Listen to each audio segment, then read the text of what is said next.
উত্তরের জেলা নীলফামারীতে হিমেল হাওয়ার সঙ্গে জেঁকে বসা শীতে বিপর্যস্ত হয়ে পড়েছে জনজীবন। শীতের দাপটে বেশ কাবু হয়ে পড়েছেন দিনমজুর এবং খেটে খাওয়া মানুষ। ঘন কুয়াশায় ব্যাহত হচ্ছে যান চলাচল এবং স্বাভাবিক জীবনযাত্রা। সেই সঙ্গে শীতজনিত রোগে আক্রান্ত রোগীর সংখ্যা বাড়ছে হাসপাতালে। আজ সকাল 9টায় ডিমলা আবহাওয়া অফিসের তথ্য মতে 12 ডিগ্রি সেলসিয়াস তাপমাত্রা রেকর্ড করা হয়েছে। সপ্তাহ ধরে 10 থেকে 12 ডিগ্রি সেলসিয়াস তাপমাত্রা ওঠানামা করছে। এদিকে উত্তরের জেলা কুড়িগ্রামেও ঘন কুয়াশায় তীব্র ঠান্ডায় জনজীবন বিপর্যস্ত হয়ে পড়েছে। দিনের বেলায় হেডলাইট জ্বালিয়ে চলছে যানবাহন। খড়কুটো জ্বালিয়ে ঠান্ডা নিবারণের চেষ্টা করছেন খেটে খাওয়া মানুষ।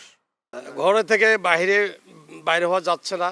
তা আমি এলাকার শীতার্ত মানুষের পাশে দাঁড়িয়ে আপনাদের কাছে সবিনয় অনুরোধ করবো যেন এলাকার মানুষ সুন্দরভাবে শীত বস্ত্র পায়। বর্তমান শীত খুব শীতের ঠান্ডাতে ভিডিওর পাওয়া যায় না, সরকারি কম্বল টম্বল কিছু পাই না, তারপরে আইনতিও কম, বর্তমান সেই ঠান্ডা। প্রচণ্ড শীত বাতাস, এ তো অনেক জন্য আমাদের এই বেশটা তো একদম দুর্বল এলাকার জায়গা। এখানে তো অন্তত সরকারি কম্বল পর্যন্ত এখন পর্যন্ত পাচ্ছি না।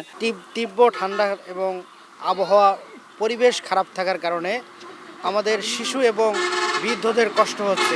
তো আমরা এই শীতার্তর মধ্যে সারা বাংলাদেশের তুলনায় আমাদের কুড়িগ্রাম অঞ্চলের লোকরা অনেক ভোগান্তির মধ্যে আছে।